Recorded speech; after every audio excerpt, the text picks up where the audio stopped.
तो अदालत जो फंडामेंटल राइट है उसको समझती है, और ये हुकूमत तो इसीलिए पर काटना चाह रही है सुप्रीम कोर्ट के, फिर गलियां हो जान सुंजियां विच मिर्ज़ा यार फिरे कि जो चाहें ये कर लें। लेकिन एक बहुत बड़ी रुकावट आ गई है। सुप्रीम कोर्ट बेसिकली समी साहब वो कस्टोडियन ऑफ कॉन्स्टिट्यूशन है। सुप्रीम कोर्ट वहाँ पे जो बैठी है वो इसलिए बैठी है कि इन्फोर्समेंट ऑफ फंडामेंटल राइट्स करने हैं। का ये कहना कि हम दो सुप्रीम कोर्ट नहीं बनाना चाहते, इसका मतलब है कि आपने वो मार्शल लॉ वाली वो कैफियत पैदा कर दी कि आधे जज जो है वो आधे से ज़्यादा जज जो ज़मीन वाले जज हैं आपने घर भेजना है, बाकियों को आपने अपने साथ मिलाना है, ये आपकी मर्जी है। कानूनी तौर पे वो एक बहुत कमज़ोर पिच पे हैं, उनके पास कोई रास्ता नहीं। अगर हमने आइन को अमल दरामद ना कराया, अगर आइन को हमने उसको एज इट इज़ छोड़ दिया इन लोगों के रहमो करम पे कि जिस तरह आइन के साथ चाहें खिलवाड़ करें, तो फिर तारीख सुप्रीम कोर्ट को भी माफ़ नहीं करेगी। ये ट्राइका हमारी इस्टेब्लिशमेंट, ये पीडीएम की सारी जमातें, इत्तेहादी जमातें और इलेक्शन कमीशन, ये सारे तीनों मिले हुए हैं। सब्सक्राइब करें और बेल दबाएं ताकि कोई खबर रह न जाए।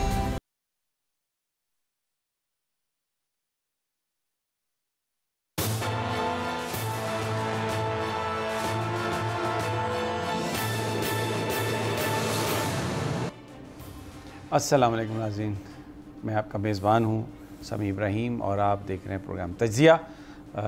आज मेरे साथ अभी स्टूडियो में मौजूद हैं राजा आमिर अब्बास साहब, और थोड़ी देर में शुएब शाहीन साहब भी हमें ज्वाइन कर लेंगे। और जो मामला हम डिस्कस करेंगे वो पाकिस्तान आज सुप्रीम कोर्ट ने जो हुक्म दिया है उसके मुताबिक जो पार्लियामेंट में जो तब्दीलियाँ की जा रही थी सुप्रीम कोर्ट को काबू करने के लिए, वो जो एक्ट है उस पर अमल दरामद रोक दिया गया है। अगर सदर पाकिस्तान दस्तखत भी करें तो भी ताहुक्म सानी उस पर अमल दरामद नहीं हो सकेगा।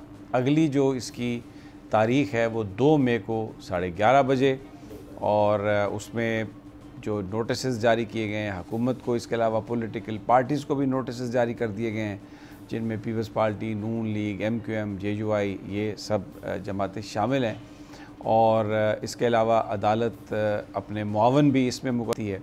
अदालत ने अपने फ़ैसले में ये लिखा है कि क्योंकि इंडिपेंडेंस ऑफ जुडिशरी जो एक फ़ंडामेंटल राइट के ज़ुमरे में आती है, हमें सिर्फ ये देखना है कि ये जो कानून साजी की गई है ये कहीं ऐसा तो नहीं कि आइन से कहीं मुतसादम है, तो उसको देखने के लिए अब ये आगे इसकी समाअत होगी। लेकिन अगर ये बन जाता, अगर सदर ममलिकत के सिग्नेचर्स के बाद ये कानून बन जाए, तो फिर जुडिशरी में बहुत सारी मदाखलत शुरू हो सकती है इससे, और अदालत ये नहीं चाहती।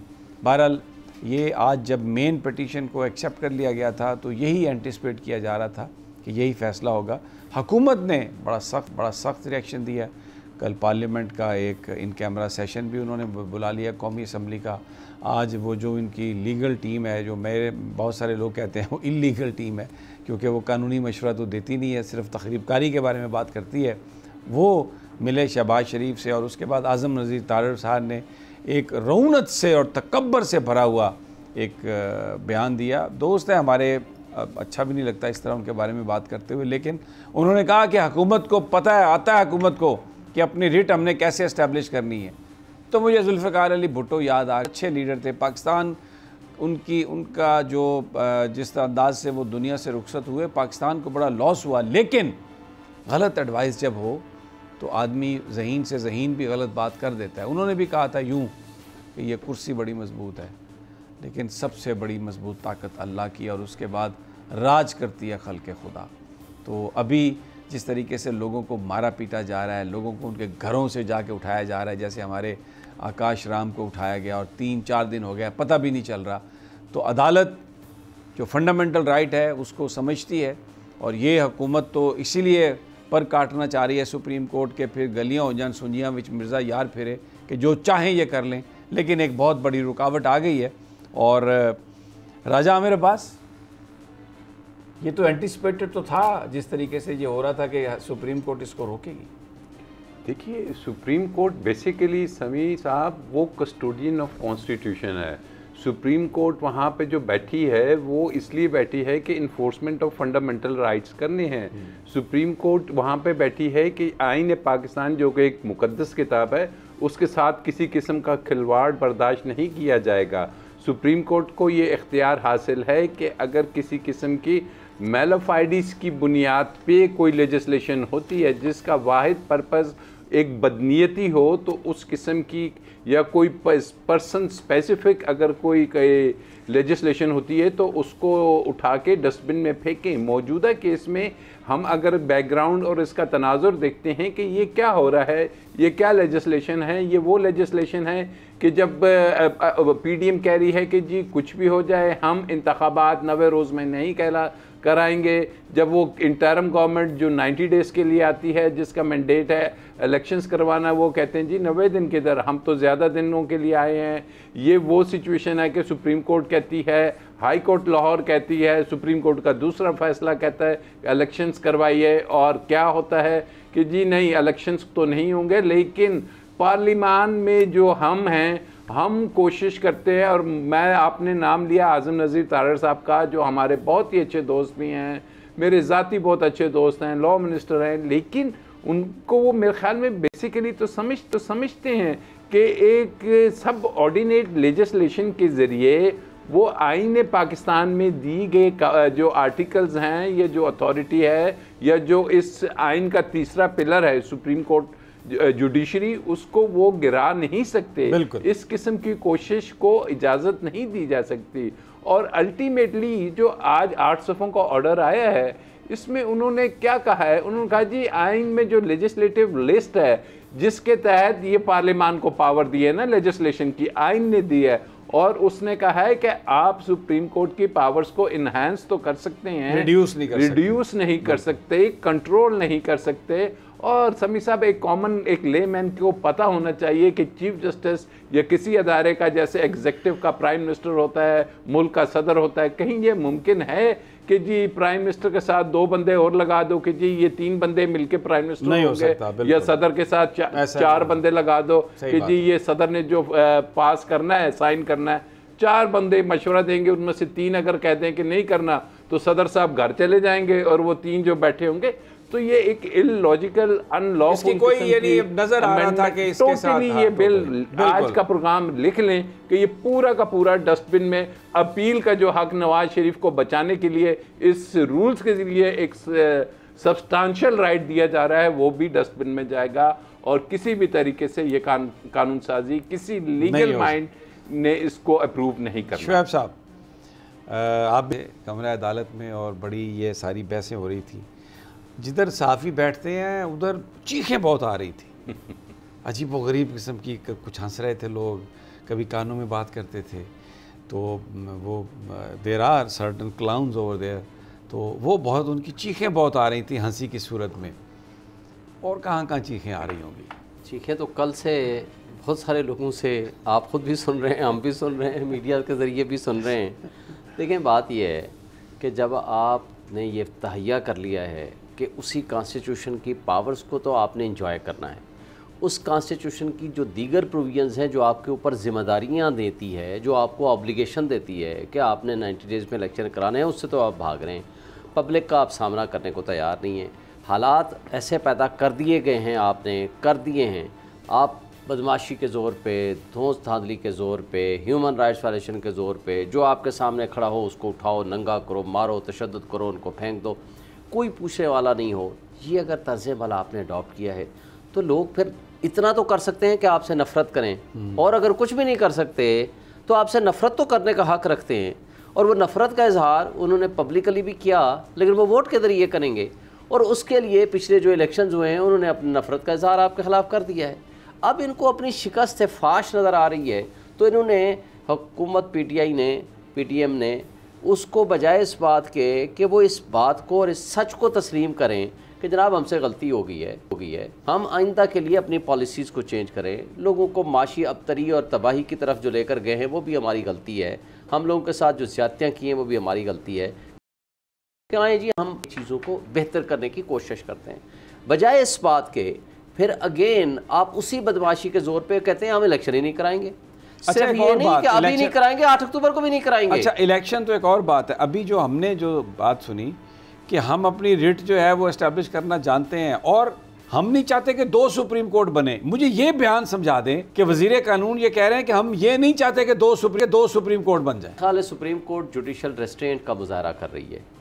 इस तरह की गुफ्तगू मुझे ये बताएं तनवीर इलियास ने की ना, वहाँ क्या इफेक्ट हुआ? वो जजों का धुआं निकाल रहे थे, उनका अपना धुआं निकाल, एक दिन के अंदर वो भी खैर जाती हुई है। उनको कम से कम फेयर अपॉर्चुनिटी ऑफ डिफेंस देते, टाइम दे देते हफ्ता। लेकिन अगर वो ये बयान देते ही ना देते तो बहुत अच्छा था, ना आती तो फिर गलत किया उन्होंने।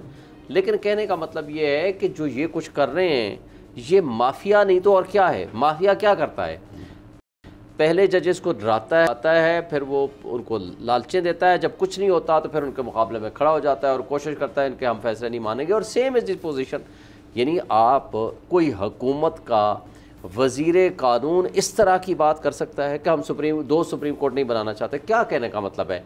इसका मतलब है कि आपने वहाँ कुछ सुरंगें लगाई हुई हैं, एम्बैरेस कर रहे हैं जो कहीं ना कहीं इनके साथ कोई उनका कोई यानी कोइंसाइड कर गया होगा, कोई मौक़िफ़ मिल गया होगा। देखिए ऑनरेबल जजेस हैं, बड़े मुअज़्ज़ज़ हैं, उनके यहाँ डिफरेंस ऑफ ओपिनियन हुआ करती है, लेकिन डिफरेंस ऑफ ओपिनियन इंटेलेक्चुअल्स के दरमियान कोई अच्छा नतीजा बरामद करती है। हम तो इस तरफ पॉजिटिव सोचते हैं। लेकिन इनका ये कहना कि हम 2 सुप्रीम कोर्ट नहीं बनाना चाहते, इसका मतलब है कि आपने वो मार्शल लॉ वाली वो कैफियत पैदा कर दी कि आधे जज जो है वो आधे से ज़्यादा जज जो ज़मीन वाले जज हैं आपने घर भेजना है, बाकियों को आपने अपने साथ मिलाना है, ये आपकी मर्ज़ी है। या ये कहना चाहते हैं, पिछली दफ़ा बल्कि आपको याद होगा को तारड़ साहब आए, उन्होंने कहा जी उस ज़माने में 1 तारड़ थे, अभी 2 हो गए हैं। मुझे ये बताएं माजरत के साथ कि तारड़ साहब का वो जो ब्रीफ केस से भरे हुए मामलात और वहाँ कोयटा जाना और वहाँ से स्टे लेकर आना, ये तो माजी का दाग है, ये स्टिग्मा है, लेकिन उसको अपने जिम्मे लेना चाहते हैं। लेकिन एक इसमें ये भी तो मतलब हो सकता है ना, अब उन्होंने ये कहा हो कि अब 2 तारड़ हैं तो बैग 4 चाहिए। पहले तो 1 तारड़ को आपने 1 बैग दे दिया था, अब 3 ज़्यादा चाहिए। तो ये भी तो हो सकता है ना। अब ये आप इन्फ्लुएंस ड्रा कर सकते हैं, लेकिन मतलब है कि हम तो आज तक ये सोचते थे कि ये अपनी आइडेंटिटी छुपाएंगे कि अगर एक तारड़ ने ज़िंदगी में इस तरह की गलती की थी, क्योंकि परसेप्शन बड़े इंपॉर्टेंट होते हैं। वो जो परसेप्शन था जो कि एक ब्रीफ केस के साथ इंटरलिंक्ड था जुडिशरी के साथ और अपने चीफ जस्टिस के ख़िलाफ़ स्टे लेकर आए थे, तो उसकी तारीख़ दोहराई नहीं जाएगी। यानी आप उस तारीख़ को फ़ख्र के साथ कहना चाहते हैं कि वो हम तारीख़ जो की वो हमारा सुनहरी रूप से लिखें और उसको लेके हम आगे चलेंगे। और ये जो कुछ था, देखें कोई अच्छा काम भी टाइमिंग्स अगर आपकी गलत है तो नज़र आ रहा है कि इसमें बदनीयती है। मकसद इनका क्या है? मकसद इनका सामने नज़र आ रहा है कि चीफ जस्टिस साहब इस आर्डर को इम्प्लीमेंट ना करा सकें जो अभी क्या है। उससे पहले वाला आर्डर जो 1 मार्च का था, पार्शली वो इम्प्लीमेंट हो गया, एक हद तक डेट मिल गई, उसके बाद आगे प्रोसीडिंग जारी थी। और election commission one fine morning तो होता है, फाइन नाइट बैठते हैं और उनकी ख्वाहिश के मुताबिक 6 महीने की तारीख डाल देते हैं कि जनाब आगे। और राना सनाउल्लाह साहब आके कहते हैं कि जनाब 8 अक्टूबर तक भी हमसे इलेक्शन ना मिला। तो फिर मुझे ये बताएं कि अगर आपने इलेक्शन नहीं कराना और ज़ोर धौंस धांधली के ज़रिए बैठना है, तो कस्टोडियन ऑफ द कॉन्स्टिट्यूशन राजा साहब ने जैसे कहा है, सुप्रीम कोर्ट ने के जजेस ने आइन के तहफ़्फ़ुज़ की कसम उठाई है, लोगों के हुकूक के तहफ़्फ़ुज़ की कसम उठाई हुई है। क्योंकि अब ये ड्यूटी फिर पूरी कौम देखती तो सुप्रीम कोर्ट की तरफ है। अगर सुप्रीम कोर्ट अपनी ज़िम्मेदारी नहीं निभाती तो फिर जस्टिस मुनीर ने जो तबाही मचाई थी और नज़रिया ज़रूरत ज़िंदा किया था, ईजाद किया था, उससे लेकर आज तक आप थोड़ा सा आगे चलो। 1956 में आइन बना, 58 में वो नलीफाई हो गया और एब्रोगेट हो गया। अयूब खान ने मार्शल लॉ लगा के उसको फारिग कर दिया। 200 केस में उसी वक्त की सुप्रीम कोर्ट ने कहा जी ये मार्शल लॉ बिल्कुल ठीक लगा है। अंजाम क्या हुआ? 62 में 100 का कॉन्स्टिट्यूशन बनाया, 69 में आपने उस कॉन्स्टिट्यूशन को फिर उठा के डस्टबिन में डाल दिया। 70 के इलेक्शन होते हैं, आपने 168 सीट वाले को इक़्तिदार नहीं दिया, 86 वाले को इक़्तिदार दिया, आपका मुल्क क्या नतीजा हो गया। बिल्कुल तो सही हमें ये सोचना चाहिए ये मुल्क है तो हम सब हैं। तो तब ये इदारे हैं और इदारों का तक़द्दुस इसमें है कि हम अपने अपने हुदूद में और इस मुक़द्दस किताब जो कि आइन है इसके हुदूद में रहकर हम अपने मामलात अपनी चीज़ों को लेकर आगे चलें। राजा साहब, ये कल कौमी असम्बली का इन कैमरा सेशन, आज वो जो लीगल नहीं वो जो इलीगल टीम थी उनकी, उसके साथ कंसल्टेशंस और ये तड़ियाँ, और अब हम देखेंगे क्या करते हैं, क्या करेंगे इन कैमरा सेशन में। मैं तो कहता हूँ अच्छा किया इन कैमरा सेशन के वो अंदर का गद अंदर ही रहे, बाहर ना आए, हमें पता ही नहीं चले कि इन्होंने क्या मुग़ल्लज़ात बकी हैं। देखिए जी, इन कैमरास में ये क्या कर सकते हैं, सिक्योरिटी इश्यूज को ही डिस्कस करेंगे ना, और तो जो इनको वो तो सारे इन्होंने जालसाजी के साथ बनाए हैं इलेक्शन मुलतवी करने के लिए। अदरवाइज अगर आप समझते हैं कि जो चीज़ें आइन का आर्टिकल 69 मुमानित करता है कि आप सुप्रीम कोर्ट के बारे में किसी किस्म की डिस्कशन नहीं करेंगे, उनके कंडक्ट के बारे में, वो तो ये मोअज़्ज़ज़ जो पार्लियामान है उसने उसकी आइन की धज्जियाँ बखेर दी जब सुप्रीम कोर्ट के जजेस के बारे में, और ना सिर्फ डिस्कस किया, करारदादें पास की उन्होंने कि जी हम अब वज़ीर आज़म साहब को कहते हैं। वो किधर है वज़ीर आज़म साहब? क्यों नहीं कहते कि जनाब मैं तो मानता ही नहीं था उस फैसले को, ये तो 4-3 का था। अब तो कभी सिक्योरिटी के लिए इजलास बुलाया जा रहा है, कभी फाइनेंस कमेटी के लिए उसी फैसले की इम्प्लीमेंटेशन के लिए कि जी आज वो फाइनेंस कमेटी ने मुस्तरद कर दिया। जब आप फैसले को नहीं मानते हो, जब आप कहते हो ये 4-3 का है, तो फिर आप ये क्या ड्रामा कर रहे हो कि जी वो कमेटी के पास नहीं है। इट मीन्स कि कानूनी तौर पे वो एक बहुत कमज़ोर पिच पे हैं, उनके पास कोई रास्ता नहीं। हाँ, अब जो मसला होता है, जो बीच में कुछ ऐसे कैरेक्टर्स होते हैं कि उनकी दुकानदारी चमकती इस चीज़ से है कि जी ये अगर बिल्कुल हमने इनको कह दिया कुछ नहीं हो सका तो हमारी दुकानदारी कैसे चलेगी, और वो इस मोमेंट को बड़ा कैच कराते हैं क्योंकि हर कोई देखता है यार इससे मशवरा लो, ये बस कोई ना कोई रास्ता निकालेगा। वो रास्ता जिन्होंने निकालना है वो इस मुल्क के जो टॉप के ब्रेन्स हैं, supreme court. And one thing समीप साहब, एक मुझे कहने दीजिए कि ये जो सुप्रीम कोर्ट है ना, यकीन करें कि हिस्ट्री में याद रखी जाएगी। और आज जिस कंपोज तरीके से मोहतरम चीफ जस्टिस ऑफ पाकिस्तान, हमें सबको अंदाज़ा है कि जो प्रेशर्स हैं, हमें सबको अंदाज़ा है कि जिस अंदाज में जिस किस्म की हालात क्रिएट कर दिए गए हैं, कुछ तो बड़े हाई वॉल्यूम प्रेशर्स भी हैं कहते हैं। बहुत से वो प्रेशर्स हैं जी। प्रेशर सबसे बड़ा, जैसे इन्होंने कहा ट्राइका है सर कि माफिया का क्या प्रेशर होता है? अरबों रुपए की सर अरबों रुपए की दुकानदारी जा रही है। असल इस मुल्क का खिलवाड़ जो है वो अरबों खरबों के जो पैसे हैं उसका खिलवाड़ है, वो जाया हो रहा है जी sir. Pressure, high volume pressure की बात, सीधी बात है। वो जो पंप मारते हैं तो हर शय उड़ा के ले जाते। सर ट्राइका हमारे मुल्क की ये तबाही की इस वक्त जिम्मेदार है। नंबर 1 हमारी एस्टेब्लिशमेंट, वो नहीं चाहती इलेक्शन, और उनको नजर आ रहा है उनको क्या प्रॉब्लम है इलेक्शन? हमें अफसोस है कि उनको क्या इशू है, उनको क्या लगे भाई जो हुकूमत आएगी तो उनके ताबेदार है। हाँ, उनके साथ वो मिलके काम करेंगे। पहली बात, माजी में ये कहते रहे कि ये सारे हमारे हैं, सारे हमारे, हम ए पॉलिटिकल भी हो गए, हमारे हारने वाले नहीं हम ए पॉलिटिकल हो गए, वो डाकू सारे हमारे थे। यहाँ पे वो एक ऐसा शख्स आ गया जो कि डाकू नहीं है, वो जो कहता है ना मैं खुद खाऊंगा ना मैं खाने दूंगा। असल इशू है, असल इशू नजर आ रहा है बलूचिस्तान मेजॉरिटी से, असल है रिकॉर्डिक पे, असल इशूज ये हैं। मेजॉरिटी से इसने जीत जाना है, खा वो नेशनल असम्बली हो, खा पंजाब हो, खा KP हो। अब इनको नज़र आ रहा है कि उसको तो हमने काटा लगाया था 1 साल पहले। हम तो नए जो खिलाड़ी लेकर आए थे उनके दरमियान राजीनामे भी करा दिए थे। लगता है आपको? देखिए ईगो का भी है, अच्छा, मफादात का भी है, बड़ा है मामला। एक छोटा सा वक्फा लेते हैं। और ये क्योंकि देखिए ये मुल्क भी हमारा है, अवाम भी हमारे हैं, अदलिया भी हमारी है, एस्टेब्लिशमेंट भी हमारी है, और ये आपस में जो क्या है, कोई ईगो का इशू आ गया है। पूरा कौम पूरी इससे सफ़र कर रही है, बड़ी अजीब बुरी सूरत हाल है। इसको एनालाइज करते हैं, एक छोटा सा वक्फा।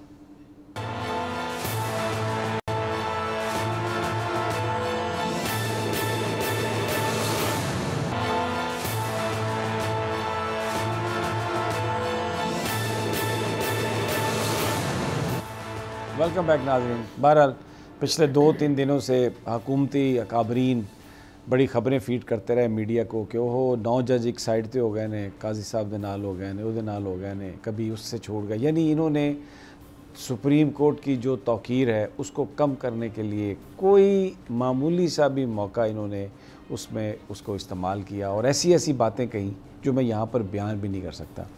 बहरहाल आज कमरा अदालत में 8 मेंबर बेंच जब बैठा, जो उनकी बॉडी लैंग्वेज थी, जिस तरीके से वो कंपोज थे, और सवाल व जवाब का सेशन भी हुआ, उसकी बुनियादी वजह जो हमें समझ में आई वो ये थी कि जब आपको अपनी कौम का एतमाद हासिल हो, अपनी कम्युनिटी का एतमाद हासिल हो, तो फिर आपके अंदर एतमाद भी आ जाता है। और वकला हज़ारों की तादाद में शारा दस्तूर पर थे। पूरे पाकिस्तान में पाकिस्तान बार काउंसिल की जो अपील थी वो इस तरह रिजेक्ट की गई। ये देखिए ये मनाज़र है। मैं चाहता हूँ कि ये ज़रा जो नारे हैं उनके साथ अगर आप ये सुनवा सकें ताकि पता चल सके लोगों को। अच्छा, मैं तो क्योंकि सुबह जब मैं पहुंचा सुप्रीम कोर्ट तो ख़ुद मैं इन लोगों के साथ ये सुप्रीम कोर्ट के सामने, फिर हम ट्रैवल करके पार्लियामेंट गए। ये जो मनाज़र हैं ये सुबह ज़रा अर्ली के कुछ मनाज़र हैं। इसमें आपको वो जो बहुत सारे जो वकला थे वो दरवाज़ों को, जो बड़ी बड़ी बिल्डिंग के लॉक्स इन्होंने लगाए थे, उनको तोड़कर सैकड़ों हज़ारों की तादाद में ये पहुँचे। और एक बात याद रखिए, आज रोज़ा, गर्म दिन इस्लामाबाद में, धूप, इन लोगों ने काला कोट पहना हुआ, बहुत सारे लोग इनमें रोज़े के साथ थे। और ये जो इन्होंने धमाल डाली है, मैंने तो इनसे कहा कि ये आप ही की हिम्मत है, आप ही का हौसला है। तो ये जो पूरे पाकिस्तान के वकला बाहर निकले, इसने उमर अताब बंदयाल साहब को और दूसरे जजेस को यकीनन बड़ा हौसला दिया। और ये जो साजिशी टोला जो कह रहा था कि 8 इधर हो गए, 6 इधर हो गए, 7 उधर आ गए, वो सारे का सारा वो जो साजिशें थी वो सारी की सारी फिर अपनी मौत वो ख़ुद मर गई और ये सारा कुछ हुआ। अब कल का दिन जो है वो भी बड़ा अहम है। और शुएब साहब, कल तो स्टेट बैंक भी आएगा अपने खाते, इलेक्ट्री फाइनेंस भी आएगी और इलेक्शन कमीशन भी आएगा। तो कल भी मुझे लगता है कि बड़ा कोई मीनिंगफुल कोई दिन होगा पाकिस्तान की जुडिशल हिस्ट्री में।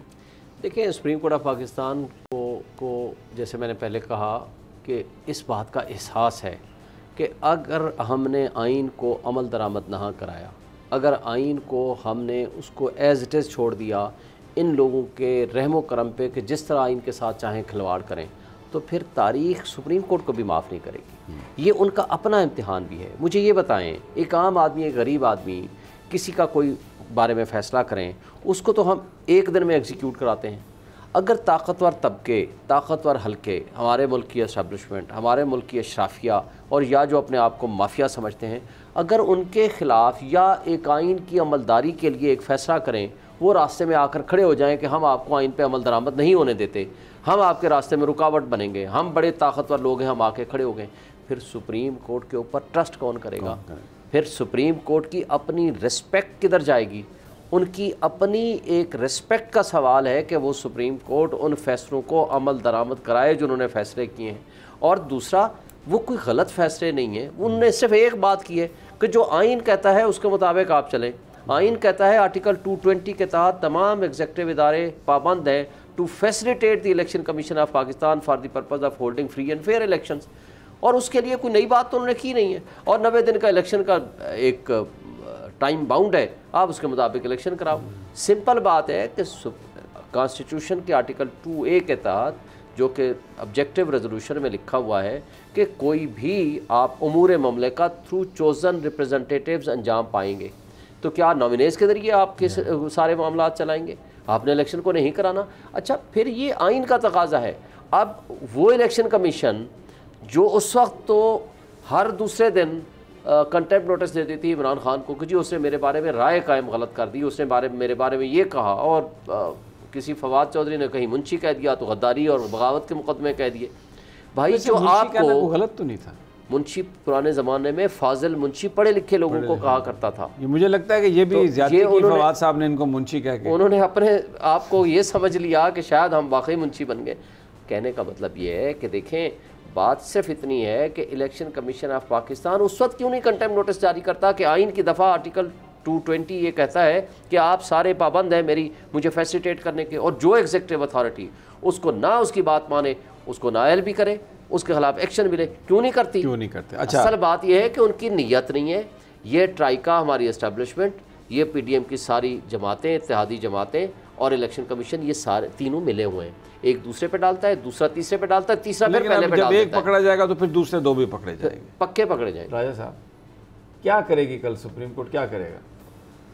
सर समी साहब, आपने अभी दिखाया वकला जो निकले थे इतनी तादाद में आज शारे दस्तूर पे, यकीन करें, और चीफ जस्टिस बंदयाल साहब के हक़ में जो नारे लगा रहे थे, ये वही सीन था कि जिस दिन ऑपरेशन रजीम चेंज हुई थी और इमरान खान को आउस्ट किया गया था, तो आपने देखा कि लोग कैसे निकले थे। ये वही सीन दोबारा आज वकलों ने भी समझा कि हम अब ये खिलवाड़ बार बार नहीं होने देंगे कि इस मुल्क में इस किस्म के जो माफियाज हैं वो आएँ और ब्लैक मेलिंग करके और इस किस्म की हरकतें करें। अब कल का जो आपने कहा कि बड़ा इम्पोर्टेंट डे है, गवर्नर स्टेट बैंक ने आना है, फाइनेंस सेक्रेटरी ने आना है, दीगर जो हमारे जो रूल्स ऑफ बिजनेस के तहत जो असल अथॉरिटीज़ हैं जिनके ज़रिए गवर्नमेंट चलती है, जो गवर्नमेंट फंक्शनरीज जिनको हम कहते हैं, कैबिनेट के तो कुछ नहीं है, वो आ रहे हैं। और जो वो उन्होंने नोटिस दिया है उसका अगर पैरा 5 आप पढ़ें तो उन्होंने कहा है इन द फर्स्ट इंस्टेंस, ये बात बड़ी इंपॉर्टेंट है कि अभी तो हम इंटरेस्टेड हैं, हमारा फोकस है, इस मुल्क की रिक्वायरमेंट है इलेक्शंस, बट उन्होंने कहा disobedience to the constitution, disobedience to the constitution is very very serious. ये ऐसे नहीं जाने दिया जाएगा कि ये जो असम्बली करारदादें, ये जो कैबिनेट के बारे में जो इस किस्म के वो पास कर रहे हैं रेजोल्यूशंस और दीगर चीज़ें, तो ये this would not escape the eyes, इनको ऐसे नहीं छोड़ा जाएगा। और ये तो फिर एक रूटीन बन जाएगी, कोई भी गवर्नमेंट करारदाद पास कर दे सर, गवर्नमेंट के अलावा ये जो सियासी लीडरान और खास तौर पर वो जो दूसरी तंजीमें हैं जत्थों वाली, वो तो फिर सुप्रीम कोर्ट पर चढ़ दौड़ेंगी सर। और ये कहीं सुप्रीम कोर्ट इजाज़त नहीं देगी कि तस्वीरें पीछे लगाएं जजेस की, इन सेटिस जजेस की, और आप तकरीर करें। ये बात supreme court in the due course of time ज़रूर लेगी और ये भूल जाएंगे। ये जो इनको ख्याल है कि जी हमने धौंस धमकी से ये सब कुछ कर लिया, दिस इज़ ऑल नाउ, जिसको हम कहते हैं कि ऐसे बहता हुआ पानी की तरह ये इनको नज़र भी आ रहा है। तो आप भले से ये बंद कमरों में करें, और असल चीज़ तो वही है कि ये बंद कमरों के फैसले जो से थे, अब उसकी इस मुल्क में इजाज़त नहीं है, ना अवाम ना वकला कोई इजाज़त नहीं देगा। हाँ, बस थोड़ा सा गिला आपके इस मीडिया से है कि वो अभी तक अवाम की आवाज़ नहीं बन रहे, वो वकला की आवाज़ नहीं बन रहे। और आज जो पाकिस्तान बार कौंसिल ने स्ट्राइक की कॉल दी थी, उसका जो हाल हुआ है, मैं समझता हूं कि मुझे 30 साल से ज्यादा हमने देखा कि जो हड़तालों में वकला तो कहते हैं चले जी हमने कर साहब इतनी बेतौकीरी। एक केस भी मैं आज इस्लामाबाद हाईकोर्ट में पेश हुआ, एक वकील ने भी हड़ताल नहीं की। इस्लामाबाद की बात बता रहा हूँ। अच्छा, फिर जो वकला आ रहे थे, मैं आपको एक बात बड़ा रोका गया, सरीना चौक में मैं पौना घंटा मैं खुद फंसा रहा, मेरे केसेस भी थे, मैंने पहुंचना था जल्दी में, पौना घंटा मैं वहाँ फंसा रहा हूँ। ये पोजीशन थी और वहाँ सैकड़ों की तादाद में, हर चौक पे, वहाँ से मैं निकला फिर दूसरे चौक पे सैकड़ों की तादाद में वकीलों को उन्होंने नहीं जाने दिया। और बड़ी मुश्किल से लोग वहाँ तक पहुँचे, कुछ उन्होंने वहाँ एहतजाज किया जहाँ तक कैमरे भी नहीं पहुँचे, जहाँ तक मीडिया भी नहीं पहुँचा। देखें, एक बात बड़ी तय है कि हम सब ने, इस कौम ने, इस आइन के साथ अगर हम नहीं खड़े होंगे तो फिर यह मुल्क नहीं रहेगा, जंगल रहेगा। एक छोटा सा वक्फा, नाज़रीन वापस आते हैं तो ज़रा इस पर भी बात करेंगे। और जाबिर वक्कास हमारे साथ होंगे, ज़मान पार्क से भी पूछते हैं। सुना आज भी खान साहब ने एक बड़ी पुरताइश वहाँ पर अफ्तारी का बंदोबस्त किया था, लेकिन एक वक्फे के बाद।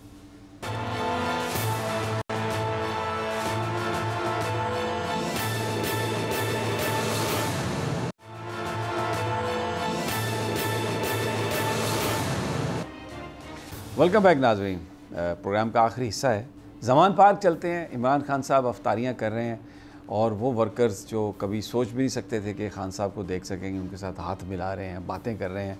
जाबिर वक्कास, क्या सूरत हाल है वहाँ पर, लोगों का जोश व खरोश? और सुना है अफ्तारी बड़ी ज़बरदस्त होती है, कुछ बताइएगा हमें भी ताकि हम भी फिर अपना मूड बनाएं वहाँ पर आने के लिए। बिल्कुल, मूड आप हमेशा बनाएं और ज़रूर आएँ, क्योंकि यहाँ पे बड़ा अच्छा माहौल रहता है। अफ्तारी यहाँ पर भरपूर किस्म की कारकुनान को करवाई जाती है। इमरान खान साहब जो है वो अपने जो घर के साथ आता है वहाँ पर भी कारकुनान को बुलाते हैं, और अब जो है वो रूटीन में ये बात चल रही है कि अफ्तारी करवाई जाती है, वहीं उनके साथ खिताब भी किया जाता है, और रोज़ की बुनियाद पर जो है वो उनको पार्टी डिसिप्लिन, पार्टी की जो मंशूर है उस हवाले से खान साहब जो है वो बताते हैं। और उसके अच्छा जाबिर, मुझे एक बात बताओ, जाबिर मुझे ये बताओ कि ये सिक्योरिटी के बड़े कंसर्न हैं, ये जो लोग आते हैं इनको कोई, इनकी कोई चेकिंग वगैरह की जाती है, कोई पता होता है ये कौन लोग हैं? खुदा ना खास्ता, अल्लाह ना करे अगर कोई इनके बीच में कोई बंदा आ जाए, बिकॉज वो तो बहुत बड़ी सिक्योरिटी थ्रेट में है खान साहब। देखिए, इस हवाले से यकीनन जो साबिक वज़ीर आज़म की सिक्योरिटी होती है, जो सिक्योरिटी मेजर्स होते हैं, वो हुकूमत को देने चाहिए थे, लेकिन चूँकि अब उसको मद्देनज़र रखते हुए पीटीआई खुद जो है वो इसको कोशिश करती है कि फुल प्रूफ बनाया जा सके, वही शख्स अंदर जा सके रिहायशी एरिया की तरफ जिसका नाम आए और उसके लिए ही गेट खुलता है। लेकिन उसके बावजूद भी जो बाहर कारकुनान यहाँ पर मौजूद हैं उनके लिए भी सिक्योरिटी के मामला जो हैं वो टाइगर फोर्स के हवाले किए गए हैं। इस हवाले से हम यहाँ से जो लोग यहाँ पर जो लाहौर की तंजीम है जिसके हवाले मुख्तलिफ इंतजाम किए जाते हैं उनसे भी जानते हैं। सर ये बताइएगा कि यहाँ पे जो सिक्योरिटी है ख़ास तौर पर उस हवाले से क्या इकदाम किए जाते हैं? सिक्योरिटी के बड़े ज़बरदस्त इंतजाम हैं। जो अंदर की खान साहब की सिक्योरिटी है वो खान साहब के जो अपने कमांडोज़ हैं और हमारे जो वॉलंटियर हैं पाकिस्तान तहरीक इंसाफ के, वो सारे लोग मौजूद होते हैं। और जो अंदर अभी आपने जिक्र किया अफ्तारी का सिलसिला है, वो एक 11 लोगों का एक हमारा दस्ता जाता है, उनकी पूरी प्रॉपर स्क्रूटनी होती है और उसका प्रोसेस है एक, वो एक दिन पहले उनको इन्फॉर्म किया जाता है और वही लोग उस अहाते के अंदर जाते हैं। जो बाहर का सिस्टम है उसके अंदर हमारी लाहौर की तंजीम जो है वो सब लोगों के लिए अफ्तार का इंतज़ाम करती है और यहाँ की जो सिक्योरिटी है वो भी हमारे जो लोग वॉलंटियर हैं वो इसको सरंजाम देते हैं। यहाँ पे हमारे टाइगर फोर्स के लोग हैं, उसके बाद हमारे जो हल्के के MP MNAs हैं उनके अपने साथ जो लोग मौजूद होते हैं वो बाकायदा तौर पे लोगों को यहाँ पे चेक किया जाता है और भरपूर तरीके से जो है वो सिक्योरिटी का जो इंतज़ाम है वो किया जाता है। ये वो चीज़ें थी जो कि खुद यहाँ पे ये लोग जो खुद देखते हैं इस मामले अच्छा, को। आज की 2-4 डिशें बता दें ताकि पता चल सके पूरे पाकिस्तान को। आज भी बिरयानी और कीमे वाले नान तो मुझे पता नहीं होंगे, और इसके अलावा क्या था? इसके अलावा यहाँ पर जो है वो भटूरे खुसूसी तौर पर चलते हैं। भटूरों के साथ जो है वो मखसूस जो चने होते हैं वो होते हैं, हलवा होता है और फिर उसके बाद जो है वो मुख्तलिफ़ किस्म के सिर्फ बिरयानी ही नहीं बल्कि पुलाव भी होता है और जो खुसूसी आइटम जो होती हैं पकौड़ा और खुसूसी तौर पर समोसे जो होते हैं वो भी यहाँ पे दस्तयाब होते हैं।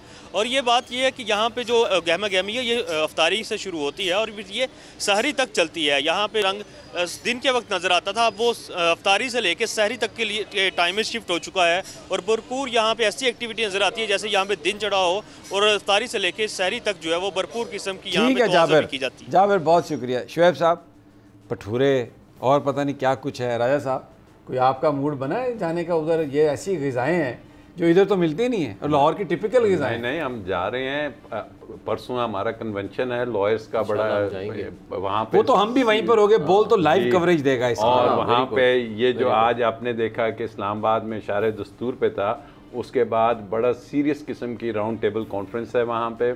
उसमें जो है चीफ जस्टिस ऑफ पाकिस्तान के साथ यकजहती रूल ऑफ लॉ के लिए और नज़रिया ज़रूरत को दफन करने के लिए पूरे मुल्क से लॉयर्स आ रहे हैं और उसमें इंशाल्लाह आप देखेंगे कि वो एक ऐसा आगाज़ हो रहा है जिसमें खोसा साहब, लतीफ़ खोसा साहब, एतजाज़ और ये होस्ट हैं, ये बहुत बड़ी बात है कि होस्ट कौन कर रहे हैं।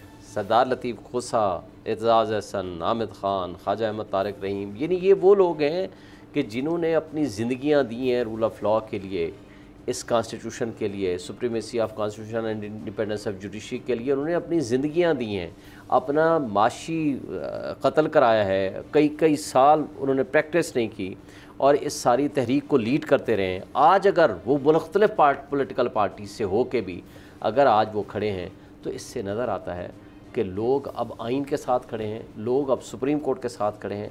आज जो सिचुएशन है वो चेंज हो गई है। और एक बात मुझे क्रेडिट देने दें इमरान खान साहब को, जो उन्होंने अवेयरनेस क्रिएट कर दी है, जो पिछले 1 साल में वो लंदन नहीं भाग के गया, वो दुबई नहीं भाग के गया, जो पब्लिक में गया और लोगों को मोबिलाइज़ किया। और स्पेशली आप जा कर के जो लाहौर में बैठ गए और वो पूरे पंजाब में, अब तो वो परेशान होंगे वो जिन्होंने कातलाना उस पर हमला किया था कि अगर वो ना करते तो वो शायद इस्लामाबाद में बैठे होते। वो उस चक्कर में वहाँ गए, चूँकि इलाज कराना था उनको, वहाँ मज़ा आ गया, अब वो लाहौर के हो गए। अब वो लाहौर में बैठ के उन्होंने जो पंजाब में और लोगों को वहाँ देखा, उनकी मोहब्बतें समेटी और लोगों ने जब उनको देखा, आज जो उसने काम कर दिया ना, अब अल्लाह उसको ज़िंदगी रखे, उसने अपना काम कर दिया। अब ये कौम की जिम्मेदारी है, ये मेरी आपकी जिम्मेदारी है कि हमने आइन के और कौम के साथ खड़े होना है, हमने इस मुल्क में तब्दीली। ये आपने बड़ी बिल्कुल ठीक बात की राजा साहब। मेरा अपनी जो गुफ्तगू हुई इमरान खान साहब के साथ, उन्होंने मुझसे कहा कि देखो समी, मैं वज़ीर आज़म बनूँ ना बनूँ, मैं रहूँ ना रहूँ, एक बात तो मैं आपको बता दूँ कि इस कौम को अब इतना शऊर आ चुका है कि ये पहचानते हैं कि इनको लूटने वाले कौन हैं, इनको बर्बाद करने वाले कौन है। इसलिए कुछ भी हो जाए, ये जो बर्बाद करने वाले चोर चक्के हैं ना, इनकी ये नस्लों को भी कभी वोट नहीं देंगे। मेरा ये काम था कौम के लिए, मैंने ये काम कर दिया। देखिए, उसकी बुनियादी वजह क्या है कि इमरान खान एक सिंबल बन गया कि जी जो कि करप्शन से पाक है। इमरान खान साहब ने बताया कि जनाब ये जो आपको कल तक बताया जा रहा था मेगा करप्शन केसेस वाले लोग, आज वो सारे के सारे जमघटे में बिठा दिए गए हैं कि आप आइए।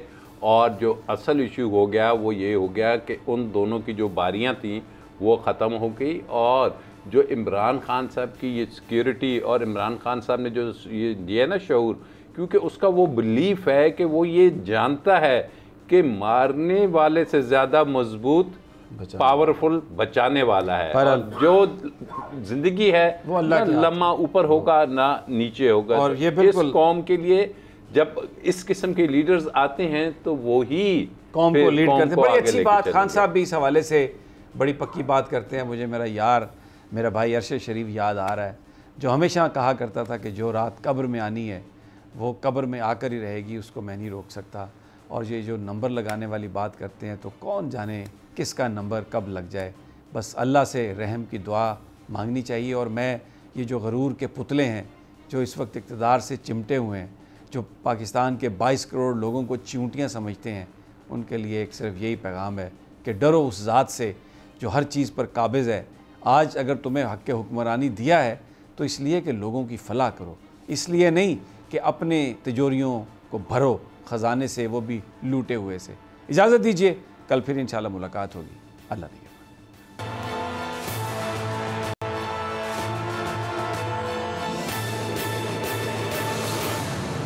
तो नजर आ रहा है सामने लिखा हुआ है जुल्म मिटने के लिए दो चीजों से मिटेगा भाई।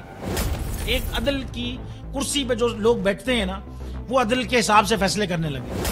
दूसरा, कौम निकल खड़ी उस जुल्म के खिलाफ, तो जुल्म खत्म हो जाएगा। या इन दोनों में से कोई एक चीज हो जाए या दोनों हो जाए। अगर 420 का मुकदमा था, उस वक्त अदलिया में जो लोग बैठे हुए केस देख रहे थे वो पूछते ना, यार चीट हुआ कौन है? जब उनको दिखता कोई चीट नहीं हुआ, केस खत्म कर देते। तो जालिम जुल्म कर ही नहीं पाता। 9 जजेस ने नोट बिफोर किया मेरे केस को, यार 1.5 साल चला। शख्सी जमानत का केस, सेम केस इस्लामाबाद में कर दिया। एक ही इल्जाम पे 2 केस हो नहीं सकते भाई। मतलब 60 दिन का वक्त होता है। 102 दिन के बाद मैं जीत गया, केस बरी हो गया। 102 दिन के बाद अपील फाइल की, एक्सेप्ट कर ली। नहीं करते ना एक्सेप्ट, खत्म हो जाता ना जुल्म यार। भरी अदालत में मुझे बरी कर दिया, फिर पता नहीं क्या हुआ 2.5 घंटे बाद का नोट बिफोर। मैं नहीं सुनता ये केस, खड़े रहते अपने फैसले पे, मिट जाता जुल्म। अल्लाह ताला ने बिठाया इन कुर्सियों पे इनको यार, ये अल्लाह ताला की तरफ से फैसले करने हैं। तो या तो ये फैसले आएंगे, जुल्म मिट जाएगा, या कौम खड़ी हो जाएगी जुल्म के खिलाफ।